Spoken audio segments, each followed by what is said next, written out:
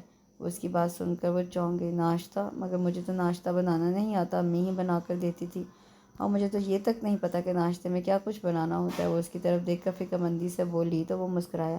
اتنے دنوں سے تک میں تمہیں ناشتہ کرواتا رہا اور تم مزے لے لے کر کھاتی نہیں، تمہیں یہ بھی پتہ نہیں کہ ہم ناشتے میں کیا کھاتے ہیں؟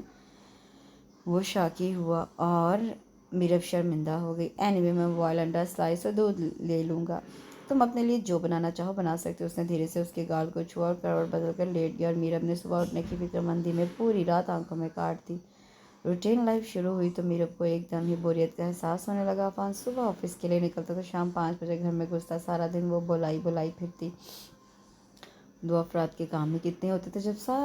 جب سارے کام کر کے فارغ ہو جاتی تو اسکائپ پہ گھر والوں سے بھی فردم بات کر لیتی، مگر تنہا دن کاٹے نہ کٹتا۔ آس پاس کے گھروں سے بھی کوئی روابط نہ تھے کہ تھوڑا سا ٹائم پاس ہو جاتا۔ 1-2 بار عفان کے دوست کی فیملی کی طرف گئے، انہوں نے بھی ایک بار چکر لگا لیا، اور بس زندگی تیز رفتار مشین کی طرح یہاں دوڑ رہی تھی۔ شام کو چائے وغیرہ پی کر عفان پھر سے لیپ ٹاپ لے کر بیٹھ جاتا اور نہ جانے کیا کیا سرچ کرتا رہتا۔ وہ اس کے پاس بیٹھی بور ہوتی رہتی، کئی مرتبہ اس کا لیپ ٹاپ آف کر دیتی۔ سارا دن آپ آفس میں ہوتے ہیں اور گھر آ کر بھی اس میں منہ دیے رہتے ہیں، آپ کو میرا ذرا بھی احساس نہیں ہے کہ میں اکیلی کتنی بور ہوتی ہوں؟ وہ اس کا ہاتھ تھام لیتی۔ بھئی آفس جانا بھی ضروری ہے، اور کچھ اہم کام کرنے ہوتے ہیں تو ادھر بھی ٹائم دینا پڑتا ہے۔ میرب کی خواہش ہوتی کہ وہ آفس سے آنے کے بعد سارا وقت اس کے ساتھ گزارے، اس سے باتیں کرے، اس پہ توجہ دے، اسے سراہے، جبکہ عفان پر کام کا برڈن ہونے کی وجہ سے اس کے لیے بہت کم ٹائم بچتا۔ کبھی کبھار وہ اس کی طرف کبھی کبھار وہ اس کی بات مان لیتا اور ادھورا کام چھوڑ کر اس کی طرف متوجہ ہو جاتا، اور کبھی سخت برہم ہو جاتا۔ زندگی رومانس کے سہارے نہیں گزاری جا سکتی میرب صاحبہ، ہوش میں آؤ، اپنی ذمہ داریوں کو سمجھو، گھر کے کاموں میں دلچسپی لو، جلی روٹیاں، کچا پکا سالن، گھر کی ابتر حالت، کبھی اس بارے میں بھی غور و فکر کر لیا کرو۔ سارا وقت میں تمہارے پہلو سے لگ کر نہیں بیٹھ سکتا، مجھے سکون سے اپنا کام کرنے دو۔ وہ پل میں اجنبی بن گیا۔ خوش مزاجی اور رومانس جو شادی کے چند ہفتوں میں اسے عفان میں نظر آیا تھا، وہ سب مفقود ہوتا جا رہا تھا۔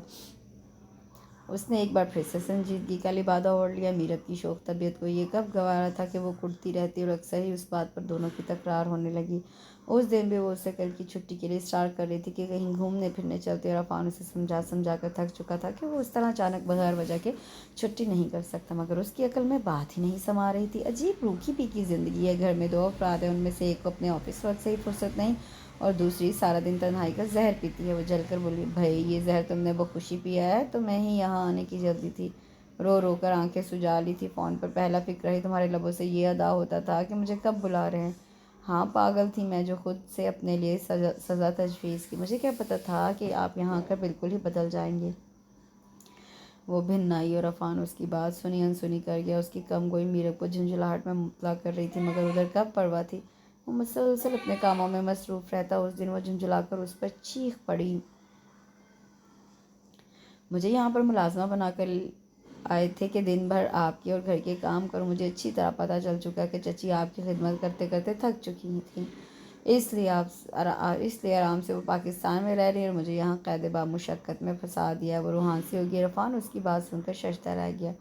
تم ہوش میں تو ہو؟ کیا کہہ رہی ہو؟ ماں کبھی بھی اپنے بچوں کی خدمت سے نہیں تھکتی، میرے لاکھ منع کرنے کے باوجود وہ میرے کام بخوشی کیا کرتی تھی، اور کبھی تھکن کا اظہار تک نہ کیا تھا۔ وہ تو ہم دونوں کی انڈرسٹینڈنگ کے لیے پاکستان رک گئی ہیں کہ ہم یہاں پر ایک دوسرے کے مزاج کو سمجھے اور کچھ وقت تنہا گزارے۔ پاپا بھی اپنے بھائیوں کے پاس کچھ وقت گزارنا چاہتے تھے۔ چند ماہ بعد وہ دونوں واپس آ جائیں گے، اور میرب صاحبہ لڑکی کی جب شادی ہوتی ہے تو وہ اپنے شوہر اور گھر کے کام کر کے خوشی محسوس کرتی ہے، مگر تم پتہ نہیں کس قسم کی لڑکی ہو جو شوہر کے کاموں کو ایک بوجھ سمجھ کر کرتی ہے، اور اگر تم میرے کاموں سے اکتا چکی ہو تو پلیز کل سے میرے کسی کام کو ہاتھ مت لگانا، میں اپنے کام خود کرنا جانتا ہوں۔ عفان نے ماتھے پر تیوری چڑھائی۔ اسے میرب کی بات بہت بری لگی تھی، اور میرب کو عفان کے لہجے نے ہی تپا دیا۔ وہ کب کسی کی سنتی تھی؟ اس نے بھی دل میں مصمم ارادہ کر لیا کہ اب وہ اسے زچ کر کے رہے گی۔ غصے سے ساری رات وہ کروٹیں بدلتی رہی، اور عفان دوسری طرف کروٹ لیے سوتا رہا۔ صبح ہوئی تو وہ کسل سے بستر پر پڑی رہی۔ نہ عفان نے اسے ناشتہ بنانے کو کہا اور نہ ہی خود سے بنا کر دیا۔ وہ آفس جانے کے لیے تیار ہو رہا تھا، اس کی اٹھا پٹک سے اس کے آرام میں خلل پڑ رہا تھا۔ اس کا خیال تھا کہ وہ چیزوں کو اس لیے زور زور سے پٹک رہا ہے کہ وہ شور و گل سے اٹھ کر اس کے لیے ناشتہ بنا دے، مگر وہ کہاں لپیٹے پڑی رہی۔ میری بلا سے بغیر ناشتے کے ہی جائے نواب صاحب کی صلاحاتیں بھی سنوں اور صبح اٹھ کر ناشتہ بھی پیش کروں، بغیر کچھ کھائے پیے جب 2-4 دن گھر سے نکلے گا تو بیوی کی قدر آئے گی۔ اس کے خالی پیٹ گھر سے جانے کا سوچ کر ہی اس کے لبوں پہ مسکراہٹ بکھر گئی۔ اس کے جانے کے بعد وہ بستر سے اٹھی، منہ ہاتھ دھو کر کچن کا رخ کیا اور اگلے ہی پل اس کے سارے خیالات غلط ثابت ہوئے۔ عفان نہ صرف خود ناشتہ کر کے گیا تھا بلکہ اس کے لیے بھی بنا گیا تھا۔ بجائے شرمندہ ہونے کے اس نے ناشتہ لیا، لانج میں آ کر بیٹھ گئی، ٹی وی آن کر مزے سے ناشتہ کرتے پروگرام دیکھنے لگی۔ چہرے پر کسی بھی قسم کی شرمندگی کا شائبہ تک نہ تھا۔ بڑا آیا مجھ پر روب جمانے والا، میں ان بیویوں میں سے نہیں ہوں جو تمہاری غلامی کروں گی، شوہر کی جی حضوری کے لیے ہر وقت ہاتھ باندھے کھڑی رہوں گی۔ میں میرب شکیل ہوں، میں کیوں کسی کے روب میں آؤں؟ وہ سارا دن اس نے اسکائپ پر گھر والوں سے بات کرتے گزارا یا پھر ٹی وی دیکھتے۔ رات کے کھانے کے لیے بھی اس نے کوئی تیاری نہ کی۔ گھر کی جو چیز جہاں تھی کیوں کی توں پڑی رہی۔ شام کے 5 بجے تو وہ پھر سے کمرے میں آ کر لیٹ گئی کہ عفان کے آنے کا ٹائم ہو رہا تھا اور وہ اس پر اپنی مکمل ناراضی ظاہر کرنا چاہتی تھی۔ شام 5 بجے سے 6 اور 6 سے 8 بجے کا ٹائم ہو گیا۔ اسے ہر آہٹ پہ عفان کے آنے کا گمان ہوتا۔ تنہائی سے اسے خوف آنے لگا۔ وہ دم سادے لیٹی رہی، بھوک سے الگ پیٹ میں بل پڑ رہے تھے۔ صبح کے 2 سلائس کب کی ہضم ہو چکے تھے۔ اسے رہ رہ کر رونا آ رہا تھا اور عفان پر بے حد غصہ بھی۔ 8:30 بجے وہ آیا تو اس کی جان میں جان آئی۔ اس نے دیکھا کہ وہ سیدھا کچن میں گھسا اور ذرا دیر کے بعد بیڈ روم کی طرف آتا دکھائی دیا تو وہ کروٹ بدل کر لیٹ گیا اور آنکھوں پر بازو رکھ لیا۔ عفان نے سائڈ ٹیبل پر کھانا رکھا اور کمرے سے چلا گیا۔ اس نے اٹھ کر بے صبری سے کھانا شروع کر دیا۔ بے حس انسان۔ رات کے 9 بجے بیوی کے کھانے کا خیال آیا۔ سارا ٹائم پتہ نہیں کہاں واڑا گردی کرتا رہا۔ یہ نہیں سوچا کہ بیوی گھر میں بھوکی بیٹھی ہے۔ کھانا کھاتے ہوئے وہ بجائے اپنی غلطی ماننے کے اسی کو قصوروار ٹھہرا رہی تھی۔ کئی دن اس روٹین میں گزر گئے، وہ اپنے سارے کام خود کرتا، اسے کسی کام کے لیے نہ پکارتا۔ میرم نے جب دیکھا کہ اس کے کام نہ کرنے سے عفان کو کوئی فرق نہیں پڑتا بلکہ اس کی اپنی بازار کا کھانا کھا کھا کر طبیعت خراب رہنے لگی ہے تو اس نے ہار مان لی۔ ایک ہی چھت تلے 2 نفوس کب تک اجنبیت کی دیوار تھامے رہتے؟ آخر میرب کو ہی ہتھیار ڈالنا پڑے۔ صبح اس نے عفان کے اٹھنے سے پہلے ہی ناشتہ ٹیبل پر لگا دیا اور اس کا انتظار کرنے لگی۔ عفان تیار ہو کر کچن میں جانے لگا تو اس نے پکار لیا، ٹیبل پر ناشتہ لگا ہے، آ جائیں۔ وہ چپ چاپ آ کر بیٹھ گیا اور خاموشی سے ناشتہ کرنے لگا۔ میرب کو اپنا آپ بڑا آکورڈ لگا۔ اس نے اپنی ضد و رنا ختم کر کے اسے خود پکارا تھا اور وہ اسے مکمل نظر انداز کر رہا تھا۔ ناشتہ کر کے وہ آفس روانہ ہوا اور وہیں ٹیبل پر سر رکھ کر آنسو بہانے لگی۔ اس شخص کی خاطر میں نے اپنے آپ کو کتنا بدل ڈالا مگر اس کو ذرا بھی احساس نہیں۔ پتہ نہیں اپنے آپ کو کیا سمجھتا ہے۔ میں تو سوچ رہی تھی میری ناراضی پر تڑپ پوچھے گا، محبت بھرے لفظوں سے مجھے منائے گا، مگر یہاں تو اسے میری کوئی پرواہ ہی نہیں۔ ٹھیک ہے، اگر اسے میرا کوئی خیال نہیں تو مجھے بھی اس کے نخرے اٹھانے کی کوئی ضرورت نہیں۔ رہے اکیلا، میں واپس پاکستان چلی جاؤں گی۔ وہ بڑبڑائی۔ شام کو وہ گھر لوٹ کر کے قریبی پارک چلی آئی۔ رات کے سائے پھیلنے لگے مگر اس کا گھر واپسی کا کوئی ارادہ نہ تھا۔ وہ عفان کے رویے سے سخت دل برداشتہ ہو رہی تھی۔ اس سے دور جانے کے خیال بھی اسے تڑپا رہا تھا اور اس کے پاس رہ کر بھی بے رخی برداشت نہیں ہو رہی تھی۔ وہ آنکھوں میں نمی لیے اس سنگ دل کو سوچے جا رہی تھی اور دوسری طرف عفان اسے گھر پر نہ پا کر پریشان تھا۔ بیوقوف، پتہ نہیں اسے کب عقل آئے گی، راستوں کا پتہ نہیں اور نہ جانے کہاں نکل گئی۔ وہ پریشان ہوتا ہوا باہر سڑک پر نکل آیا۔ 2-4 سڑکیں ناپی مگر وہ کہیں دکھائی نہ دی اور اس نے فون کیا، بیل جاری تھی مگر وہ اٹینڈ نہیں کر رہی تھی۔ وہ غصے سے دان چباتا رہا۔ آج ایک بار تو میرے ہاتھ لگ جاؤ، وہ عشق کروں گا کہ طبیعت صاف ہو جائے گی۔ محترمہ کی پتہ نہیں کیوں ایسی لاپرواہ لڑکی سے میں نے شادی کی حامی بھر لی، امی کی خواہش پر خام خواہ اپنے لیے مصیبت مول لے لی۔ وہ بار بار اس کا نمبر ملاتا اور بڑبڑاتا رہا۔ آخرکار اس نے فون ریسیو کر لیا۔ کہاں ہو تم؟ وہ دھاڑا، آپ کے جہنم کدے سے بہت بہتر جگہ پہ ہوں۔ ایسا کرو اس جنت نظیر وادی میں ساری رات گزارنا اور جب کچھ یہاں کے اوباش لڑکے تمہاری طرف ہاتھ بڑھاتے دکھائی دیں تو پھر جہنم کے داروغہ اور جہنم کدے کو مت یاد کرنا۔ وہ جل کر بولا اور فون آف کر دیا۔ دوسری طرف میرب اس کی بات سن کر بوکھلا گئی۔ اجنبی ملک، اجنبی لوگ، رات کے گہرے ہوتے ہوئے سائے۔ عفان کی بات سن کر اسے خوفزدہ کر کے درختوں کے لمبے سائے انہیں دیکھ کر یوں لگ رہا تھا کوئی ہاتھ بڑھا کر دبوچنے کی کوشش کر رہا ہے۔ اس کے رونگٹے کھڑے ہو گئے، دل کی دھڑکنیں تیزی پکڑ لی۔ اس پر مزاد سامنے سے 2 ہپی ٹائپ نوجوانوں سے اپنی طرف آتے دکھائی دیے تو اس کا رہا دم بھی ختم ہو گیا۔ دھڑکتے دل اور کانپتے ہاتھوں سے اس نے عفان کو فون کیا۔ میں قریبی پارک میں ہوں، مجھے لینے آ جائیں کہہ کر فون فوراً بند کر دیا اور وہ اس کی بات سن کر مسکرایا۔ جانتا تھا کہ اس کی بات سن کر وہ چڑیا کی طرح سہم جائے گی اور خود فون کر کے اسے بلائے گی۔ اپنی ترکیب کی کامیابی پر زیر لب مسکراتا پارک کی طرف بڑھ گیا۔ وہ پارک میں داخل ہوا تو ایک سائڈ پر درخت سے ٹیک لگائے میرب کھڑی نظر آ گئی۔ تیزی سے اس کے قریب گیا اور بازو سے پکڑ کر گیٹ کی طرف قدم بڑھا دی۔ بتا کر نہیں آ سکتی تھی؟ پتہ بھی ہے کب سے خوار ہو رہا ہوں، اس نے غصے سے دانت پیسے۔ میں آپ کے لیے ایسی کون سی عزیز ہستی ہوں جو میرے لیے پریشان ہو رہے تھے؟ آپ اپنی شامیں جہاں دل چاہے گزاریں، میں گھر سے بھی نکل نہیں سکتی؟ اس نے بھی غصے سے اپنا بازو چھڑایا۔ آس پاس کے لوگوں کی طرف متوجہ ہوئے تھے۔ عفان کو اپنا غصہ ضبط کرنا پڑا۔ گھر آ کر اس پر وہ برس پڑا۔ کب پیچھے رہنے والوں میں سے تھی۔ اس نے بھی خوب دل کی بھڑاس نکالی۔ مجھے آپ کے ساتھ نہیں رہنا، مجھے واپس پاکستان بھیجیں۔ میں یہاں رہ کر آپ کی زیادتیوں کا شکار نہیں ہو سکتی۔ مجھے پتہ ہے آپ نے شادی اس مقصد کے لیے کی ہے کہ مجھ سے بچپن میں کی گئی شرارتوں کا بدلہ لے سکیں۔ آپ تو میرے سائے سے بھی بچنا چاہتے تھے نا؟ تو بس ٹھیک ہے، مجھے بھی کوئی شوق نہیں آپ کے ساتھ زندگی گزارنے کا۔ مجھے کل ہی یہاں سے بھیج دیں، میں ایک دن بھی آپ کے ساتھ مزید نہیں گزارنا چاہتی۔ وہ چیخے جا رہی تھی اور عفان حیرت سے منہ کھولے اسے تکے جا رہا تھا۔ اس کے دل میں اتنی شدید بدگمانی ہے۔ وہ بولتے بولتے لڑکھڑائی۔ عفان نے آگے بڑھ کر اسے تھامنا چاہا تو وہ اس کے بازو میں جھول گئی۔ فوراً ایمبولینس منگوائی اور ڈاکٹر کی طرف دوڑا۔ گھبرانے کی کوئی بات نہیں مسٹر عفان، آپ کی مسز پریگننٹ ہے۔ کمزوری اور ذہنی دباؤ کے باعث ایسا ہوا ہے۔ ابھی وہ غنودگی میں ہے، تھوڑی دیر تک نارمل ہو جائیں گی، اور لگتا ہے یہ اپنی ڈائٹ کا بالکل بھی خیال نہیں رکھ رہی۔ بہرحال یہ غذائی چارٹ ہے، کچھ میڈیسن لکھ دی ہیں، پراپر استعمال کروائیں۔ یہ ان کا کارڈ ہے، وزٹ کرتے رہیے گا۔ برٹش ڈاکٹر اسے صورتحال سے آگاہ کر رہی تھی اور وہ یہ خبر سن کر بالکل ساکت تھا۔ میں بابا بننے والا ہوں۔ او گاڈ! دفتن خوشی اس کی انگ انگ سے پھوٹنے لگی۔ میڈیسن لے کر وہ روم کی طرف گیا تو وہ بہت زرد لگی۔ اسے سہارا دے کر ہسپتال سے باہر لے آیا۔ گھر آ کر فریش جوس بنا کر پیش کیا۔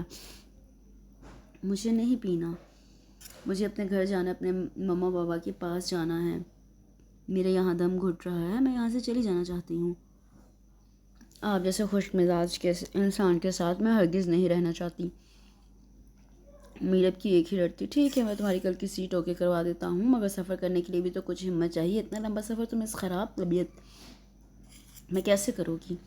یہ لو جوس پیو تاکہ کل تک تمہاری طبیعت بہتر ہو جائے۔ اس نے گلاس میرب کی لبوں سے لگایا تو وہ فٹافٹ پی گئی، گویا جانے کے لیے اپنے آپ کو توانا کرنا چاہتی تھی۔ عفان کی لبوں پر مسکراہٹ بکھر گئی۔ وہ ساری رات اس کے قریب رہا، بار بار اسے چھوتا، اس کی طبیعت پوچھتا، کبھی کھانے کو کچھ لا کر دیتا۔ وہ اس کے اتنا خیال رکھنے پر جھنجھلا گئی۔ غصے میں اسے پرے دھکیل دیا، دور ہو جائیں مجھ سے، ہاتھ مت لگائیں مجھے۔ ٹھیک ہے نہیں لگاتا ہاتھ، عفان نے مسکراتے ہوئے اپنے دہکتے لب اس کی پریشانی پر رکھ دیے اور میرب کے پورے جسم میں سنسنی دوڑ گئی۔ پہلے اپنی صحت تو ٹھیک کر لو، برسوں کی بیمار لگ رہی ہو وہاں پہ کیا سب کو یہ تاثر دینا چاہتی ہو کہ میں نے تم پر بہت ظلم کیا ہے، تمہارا کوئی خیال نہیں رکھا؟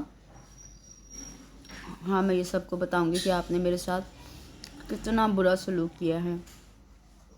مجھے بیکار شے سمجھ کر ایک طرف پھینک کر رکھا، اور یہ بیماری اس وقت تک رہے گی جب تک تنہائی کا عذاب ختم نہیں ہو جاتا۔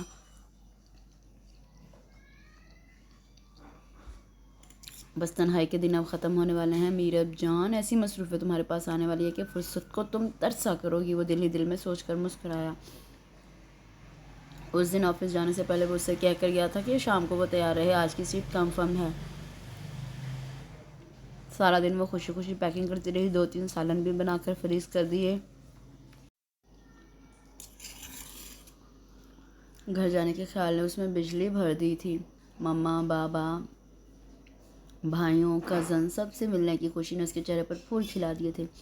شام کو وہ لیمن کلر کا امبرائڈرڈ سوٹ پہنے ہلکے سے میک اپ میں بالکل تیار تھی اور لاؤنج میں بیٹھی بے صبری سے انتظار کر رہی تھی۔ کال بیل پر اس نے پوچھ کر دروازہ کھولا تو اپنے سامنے عفان کے ساتھ عدیل اور عارفہ کو دیکھ کر وہ حیران رہ گئی۔ عارفہ نے خوشی سے سرشاروں سے گلے لگا لیا۔ عدیل چچا بھی مسرور ہو کر اس کے سر پر ہاتھ پھیرا۔ میرب نے شاکی نگاہوں سے اس ستم گر کی طرف دیکھا۔ میں نے تمہیں کہا تھا نا آج کی سیٹ کنفرم ہے۔ وہ مسکرایا اور میرب دل محسوس کر رہ گئی۔ دل تو لگ گیا نا تمہارا یہاں پر، اس نے کہا میں نے تمہیں پریشان تو نہیں کیا؟ وہ محبت سے بولی تو اس نے نہ چاہتے ہوئے بھی نفی میں سر ہلا دیا۔ بس اب میں آ گئی ہوں نا تمہارا خیال رکھنے کے لیے۔ چند دنوں میں ہی کیا حال ہو گیا ہے، لگتا ہے اپنے آپ سے بالکل غافل رہی ہو۔ انہوں نے اس کا اترا چہرہ دیکھا جو کافی کمزور لگ رہا تھا۔ وہ اپنے آنسو پی گئی۔ میرب جلدی سے کھانا لگاؤ، اتنی دیر میں مما بابا فریش ہوتے ہیں، بلکہ ہم دونوں مل کر کھانا لگاتے ہیں۔ عفان نے ہاتھ پکڑ کر اسے اٹھایا، وہ تھکے قدموں سے اس کے ساتھ کچن کی طرف چل دی۔ رات کو وہ اس پر برس پڑی۔ مجھے پتہ ہے آپ نے چچی کو میرے بارے میں سب باتیں بتا دی ہیں کہ میں نے ان کے بارے میں کس قسم کی باتیں کی تھی، اور یہ بھی کہ میں آپ کا بالکل بھی خیال نہیں رکھتی۔ پتہ نہیں کیسے شوہر سے واسطہ پڑا ہے جو بیوی کو اپنی ماں کی نظروں میں ذلیل کرنا چاہتا ہے۔ آپ اس حد تک میرے خلاف جائیں گے میں سوچ بھی نہیں سکتی تھی۔ آنسو اس کے گالوں سے تباتر بہنے لگے۔ عفان نے اس کی خود ساختہ باتوں کی طرف کوئی توجہ نہ دی، چپ چاپ کروٹ بدل کر لیٹ گیا تو اس کی آنسوں میں مزید روانی آ گئی۔ عارفہ سارا دن اس کا خیال رکھتی، کسی کام کو ہاتھ نہ لگاتی۔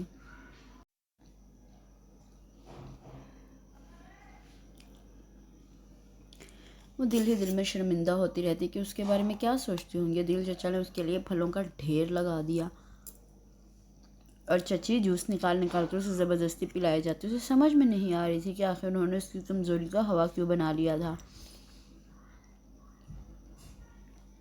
بس چچی، اب اور دل نہیں چاہ رہا، اور پلیز آپ اس طرح میرا خیال رکھنا چھوڑ دیں۔ کل سے میں سب کام خود کروں گی۔ جب سے آپ آئی ہیں مسلسل کاموں میں لگی ہوئی ہیں، حالانکہ اتنے لمبے سفر کے بعد، تھکن کے بعد تو آپ کو آرام کرنا چاہیے تھا۔ اور ایک ایسی تھکن بیٹا، اس دفعہ تو اتنے لمبے سفر کا پتہ ہی نہیں چلا کہ کب تمام ہوا۔ سارا وقت ذہن تمہاری طرف ہی رہا، یہی خیال خوش کرتا رہا کہ اللہ نے میری کتنی جلدی سن لی۔ غزالہ بھی یہ خبر سن کر بڑی خوش تھی تمہارے لیے، اداس بھی تھی کہ اس حال میں وہ تمہارے پاس نہیں ہے۔ میں نے اسے تسلی دی کہ میں جو ہوں اپنے بچے کا خیال رکھنے کے لیے، بس ذرا 2-3 ماہ گزر جائیں، ڈاکٹر سفر کی اجازت دے تو جا کر سب سے مل لانا۔ وہ مسلسل بولتی رہی تھی اور میرب ان کی مبہم گفتگو سمجھ نہ پا رہی تھی۔ چچی امی کون سی خبر سن کر خوش ہوئی تھی؟ اس نے حیرانی سے پوچھا تو وہ ہنس دی۔ ارے بھائی، نانی بننے کی خبر۔ اس نے تو سنتے ہی صدقے کرنے شروع کر دیے تھے۔ نانی بننے کی خبر؟ وہ الجھ گئی، ذہن پر زور ڈالا۔ اوہ، اس کا مطلب ہے اس دن جو میری طبیعت خراب ہوئی تھی اس کی وجہ یہ تھی۔ میری بے ہوشی کا فائدہ اٹھا کر عفان نے مجھے اتنی بڑی خبر سے بے خبر رکھا۔ اوف میرے خدا، تو چچی اس وجہ سے مجھے کسی کام کو ہاتھ نہیں لگانے دے رہی اور میرا کتنا خیال رکھ رہی ہیں۔ اس کا ذہن ہلکا پھلکا ہو گیا۔ وہ جو سمجھ رہی تھی کہ عفان نے اپنی امی کو اس کی فضول سی باتیں بتا دی ہوں گی، سب اس کا وہم تھا۔ اسے عفان پر بے پناہ پیار بھی آ رہا تھا اور غصہ بھی کہ اتنی بڑی خبر اس سے کیوں چھپائی۔ شام کو وہ بیلکنی میں کھڑی نیچے دیکھ رہی تھی۔ ایک عمر رسیدہ جوڑا اپنے چھوٹے سے لان میں باغبانی میں مصروف تھا۔ تمہاری ابھی تک دوسروں کے گھروں میں جھانکنے کی عادت نہیں گئی؟ کب عفان اس کے پیچھے آ کر کھڑا ہو گیا اسے پتہ ہی نہیں چلا۔ اس نے اسے اپنے ساتھ لگا لیا۔ میرا ہاتھ جھٹک کر دور ہونا چاہا مگر اس کی گرفت مضبوط تھی۔ ماما بابا کہاں ہیں؟ مارکیٹ گئے ہیں، پھولے منہ سے جواب ملا۔ اتنی پیاری شکل کو کیوں بگاڑ کر رکھتی ہو؟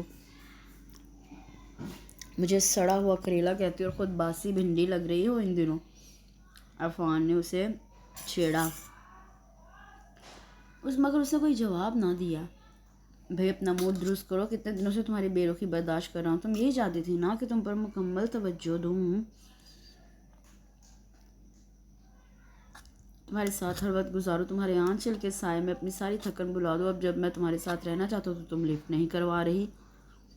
وہ شاکی ہوا اور اسے ساتھ لگائے کمرے میں لے آیا۔ بات مت کریں مجھ سے، آپ ایک دھوکے باز انسان ہیں۔ مجھے کہتے رہے کہ تمہاری سیٹ کنفرم کروا رہا ہوں پاکستان جانے کے لیے،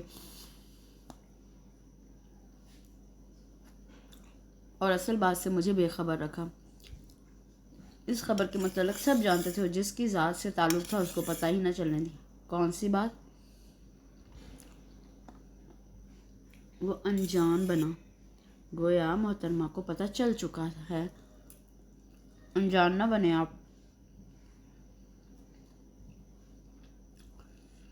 آپ کو اچھی طرح پتہ ہے کہ میں کس بارے میں بات کر رہی ہوں۔ اس نے اٹھنا چاہا مگر عفان نے ہاتھ پکڑ کر اسے پھر سے اپنے قریب بٹھا لیا۔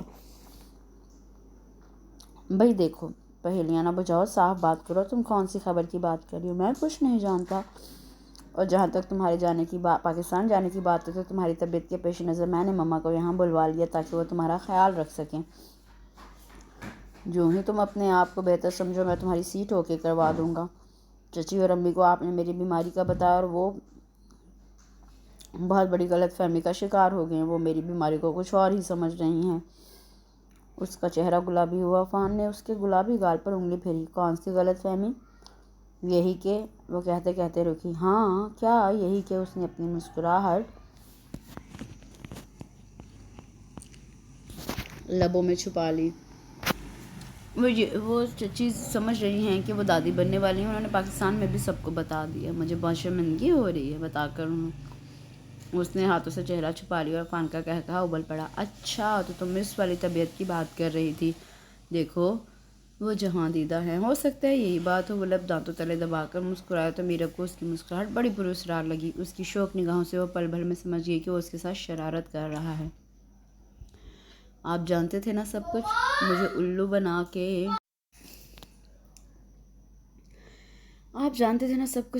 بنا کے رکھا اتنے دنوں۔ وہ اس پر مکوں سے پل پڑی اور عفان نے ہنستے اس کے مکے پر رساتے ہاتھوں کو تھام دیا۔ کیا تمہیں اس خبر سے خوشی نہیں ہوئی؟ نہیں، بالکل بھی نہیں۔ مجھے بیبی نہیں چاہیے، میں آزاد رہنا چاہتی ہوں۔ تم بیوقوف تو نہیں ہو؟ اللہ کی نعمت کی ناشکری کر رہی ہو۔ عفان کو اس کی بات پر غصہ آ گیا۔ میں اس کی نعمت کی ناشکری نہیں کر رہی، ایسا میں صرف آپ کی وجہ سے کہہ رہی ہوں۔ میری وجہ سے؟ ہاں آپ کی وجہ سے۔ میرے ساتھ ساتھ اسے بھی اپنے باپ کی کم گوئی کم توجہی کا عذاب سہنا پڑے گا۔ عفان نے اس پر بے ساختہ قہقہہ لگایا۔ تم نہیں سدھرو گی میرب۔ عفان بچے کی اماں بن جاؤ گی مگر بچوں والی حرکتیں اور باتیں ختم نہیں ہوں گی۔ بیوقوف، ہماری نئی برانچ سیٹ ہو رہی تھی جس کی وجہ سے میں پچھلے دنوں بہت بزی رہا اور تم نے پتہ نہیں کیا کیا خیالات اپنے ذہن میں پال لیے۔ اتنی مصروفیت میں بھی تمہیں ناشتے بنا بنا کے کھلاتا رہا اور تمہارا منہ پھر بھی سوجا رہا۔ میری اس مصروفیت سے ہمارا مستقبل جڑا ہوا ہے، بجائے اس کے کہ تم مجھے کام کرنے کو پرسکون ماحول دیتی۔ اپنی تلخ باتوں اور رویے سے مجھے پریشان کیے رکھا۔ عفان نے اس کے ستواں ناک کو ہولے سے دبایا تو وہ شرمندہ ہو گئی۔ یاد رکھو، محبت کا حسن تھوڑی بے توجہی میں بھی اگر ہر وقت تمہارے ساتھ تھوڑی بے توجہی میں بھی ہے۔ اگر میں ہر وقت تمہارے سر پر سوار ہوں اور اپنی باتوں سے ہم ایک دوسرے کا مغز کھاتے رہیں تو بہت جلد ایک دوسرے سے اکتا جائیں گے۔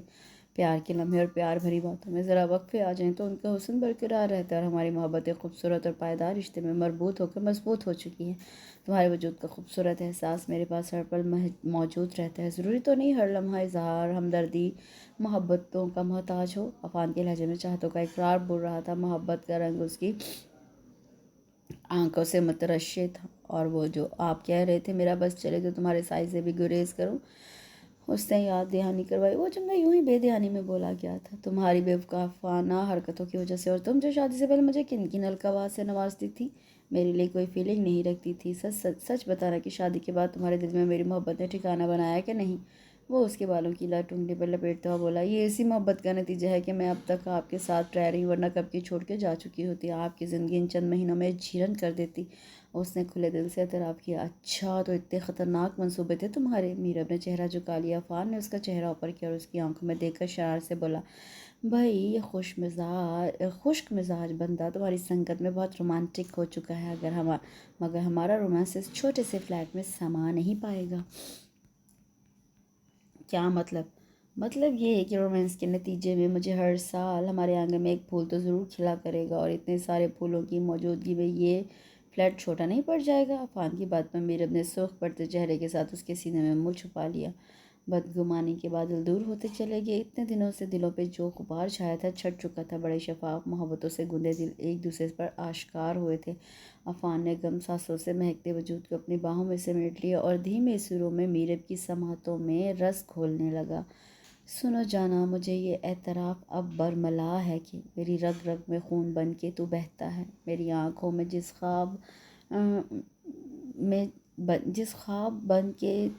جو خواب بن کے تو رہتا ہے کہ میرے جسم کا ہر حصہ اور سینے کی ہر دھڑکن سبھی سانسیں یہ کہتی ہیں مجھے تم سے محبت ہے، یہی سچ ہے، مجھے تم سے محبت ہے۔ اس کے ساتھ ہی یہاں اس بہت ہی خوبصورت سے نٹ کھٹ سے ناول کا اختتام ہوتا ہے۔ مجھے آپ لوگوں کے کمنٹس کا انتظار رہے گا، کمنٹ سیکشن میں مجھے ضرور بتائیے گا کہ آپ کو یہ ناول کیسا لگا۔ اپنا بہت سا خیال رکھیں، دعا میں یاد رکھیں۔ کل انشاءاللہ ایک نئے ناول کے ساتھ حاضر ہوں گی۔ مجھے دیجیے اجازت، اللہ حافظ۔